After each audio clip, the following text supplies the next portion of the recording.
We've had a number of reasons why the Commonwealth's vaccine rollout has been delayed, and it has been delayed. That is a fact. We should be at a much higher level number in terms of the number of people vaccinated than we are today.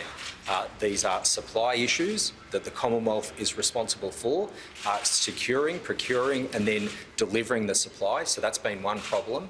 And of course, the changes that were announced in regards to AstraZeneca had a hit on public confidence. But the third element is people have got to be willing to be vaccinated. As the Minister for Health, Professor Sutton and other public health experts, these vaccines are safe. And these vaccines, if people get vaccinated, it keeps our community safe.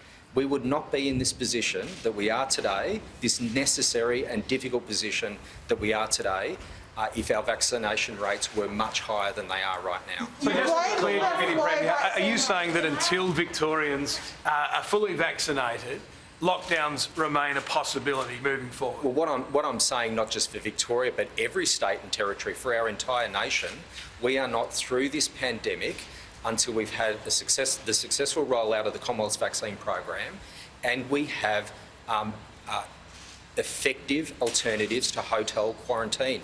This pandemic in this nation and across the world will be with us for some time yet. So none of us are through it until those things happen. Are you saying that Victorians should... Okay. You mentioned this lockdown might end earlier than 7 days. What's the threshold? Is it 0 cases for us to come out of this early? I might pass over to Professor Sutton to go through that. You know, all of us want this circuit breaker lockdown to be over as quickly as possible.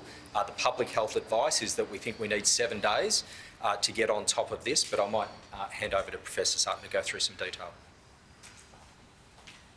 Thanks, Acting Premier. I do think we have to ready ourselves for 7 days of this lockdown with, as the Acting Premier said, thousands of primary and secondary close contacts. They are individuals who've been exposed. Any one of them could become cases over the next 14 days from their exposure. So we really just need to see each and every day what new cases might emerge.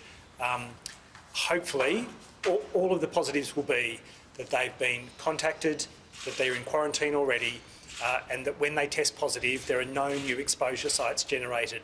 So the things to watch are the new cases that I'm sure will occur, but whether or not they're out and about in the community, whether there are new exposure sites that are putting others at risk. So they're the things to watch. It would be great if, of the new cases that I do expect, that they're amongst those 10,000 primary and secondary close contacts and that there aren't new exposure sites that get generated.